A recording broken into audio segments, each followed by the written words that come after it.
এখন আমাদের সাথে আছে মিয়ানমারের প্রধানমন্ত্রী, শান্তিতে নোবেল পাওয়া অশান্তির ডিব্বা, শয়তানের রানী ইয়াংচাং সুজি। আর তার সাথে আছেন বিশিষ্ট সমাজসেবী, চিকন পিনের চার্জার ডোনাল্ড ট্রাম্প ওরফে চালের ড্রাম।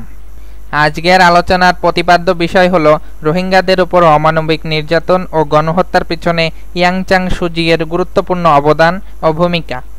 তো আপনি কইবেন না আমরা শুরু করবো? দেখেন ভাই, এইগুলো এডিট করা যায়। আজকাল মানুষ মাইরাও এডিট করা যাইতেছে। আমি তো সারাদিন ঘুমাই থাকি, এইগুলো আমার ক্যামেরাম্যান করছে। থাক থাক, বুঝতে পারছি, লাল সালু যুগে যুগে। তুই তো দেখতেছি ভণ্ডপীর আহসান হাবিব পেয়ারের থেকেও বেশি বাটপার। ওই যে ওইদিকে আজিমপুর গোরস্থান আছে না, তুই প্লিজ ওইদিকে যাইয়া একটু মইরা যা। তো ইয়াংচাং সুজি, প্রশ্ন করার আগেই আমার বাম হাত দিয়ে আপনারা দুটো থাবড়ানি দিতে ইচ্ছা করতেছে। সাংবাদিক বলে কিছু কইতে পারতাছি না। যাই হোক, এই যে এত নির্যাতন, এত মানুষ মারতাছেন, শিকারও যান না, তো এগুলা করে আপনার লাভ কি? কই এত মানুষ মারছি? গুলি করে মারছি 1,43,000, পুরাই মারছি 70,000, আর নির্যাতন করে মারছি আর মাত্র 50,000। এইটুকুই বেশি হয়ে গেল। আরে আপনারা শুধু আমার উপরটাই দেখলেন, মনের ভিতরটা দেখলেন না যে আমি কত বড় শয়তান।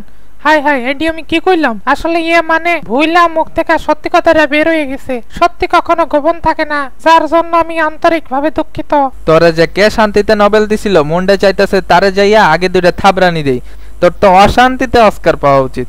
দেশের সব রোহিঙ্গা জঞ্জাল সাফ করে দিয়া আমি ওখানে শিল্প এলাকা বানামু আর বৃক্ষরোপণ করমু। দেশের সব থেকে বড় জঞ্জাল তো তুই, তোরে আগে সাফ করা দরকার। তুই এক কাজ কর, কচু গাছের সাথে গলায় দড়ি নিয়ে মইরা যা, আমরা যাইয়া মাটি দিয়ে আসমুনে। লাখ লাখ মানুষ মরার চাইতে একজনের মইরা যাও অনেক ভালো। মিয়ানমারে শুধু বৌদ্ধরা থাকবে, আমি মিয়ানমারকে বৌদ্ধ রাষ্ট্র বানাবো। থাবরায় তো সেমরি। পৃথিবীর কোন ধর্মে লেখা আছে মানুষ মারা মহা আগুন? বৌদ্ধবাদে যারা আছে তাদের সব ডিরে মাইরা সাফ কইরা বৌদ্ধ রাষ্ট্র বানাইবা, তাই না? কোন ধর্মগ্রন্থে এটা পাইছস নাকি নিজেই আবিষ্কার করছস? আর শুনলাম নির্যাতনের জন্য মিয়ানমারের থেকে সবডি রোহিঙ্গা বাংলাদেশে ভাগছে। যে 10 লক্ষ বাংলাদেশে গিয়েছে, ওর থেকে তো 5 লক্ষ মিয়ানমারে ফেরত পাঠানোর সময় খুঁজা পাওয়া যাইব না। আমি নিজেই একটা ফইন্নি, তাই আমগো দেশে সব ফইন্নিরাই থাকবো, ভালো মানুষ থাকতে দিমু না। দেশে সব যদি ভালো মানুষ থাকে, তাহলে আমি দেশ ছাড়াই খামু কেমনে? তুই যে কত বড় ফইন্নি সেটা তো আমরা অনেক আগের থেকেই জানি। তো কথা হইলো কথা সেটা না, কে কে বড় ছেলে নাটকটা দেখা কানছেন? আসলে সত্যি নাটকটা অনেক জোশ আর ইমোশনাল ছিল।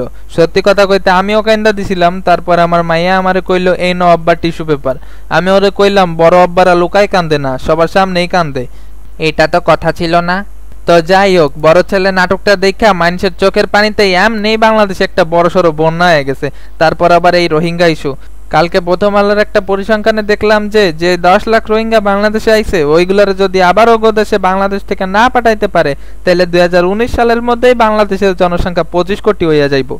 এখন তো শুধু রোহিঙ্গারা খাওয়ান পাইতেছে না, এরপর তো দেখতেছি বাংলাদেশের সাধারণ জনগণও খাওয়ান পাইব না। সময় থাকতে থাকতে ভালো হইয়া যা সুজি, নাইলে বন্ধু তুমি নেক্সট। আফা মাইদ্যের খাওয়ার আগে ইহান থেকে কাইটটা পড়েন। মিয়ানমারে রোহিঙ্গা মুসলিমদের উপর যে অমানবিক নির্যাতন করা হচ্ছে, আমরা কি পারি না তাদের বিরুদ্ধে রুখে দাঁড়াতে? আসুন একত্রিত হয়ে আন্দোলন করি। আসুন না তাদের প্রতি একটু সাহায্যের হাত বাড়িয়ে দিই। খাদ্য, অর্থ আর একটু আশ্রয় দিয়ে পাশে এসে দাঁড়াই রোহিঙ্গা মুসলিম ভাইদের। ভুলে যাবেন না, তারাও মানুষ, আর মানুষ তো মানুষের জন্য। Save Rohingya, save Rohingya, stop genocide, stop genocide, stop genocide, stop.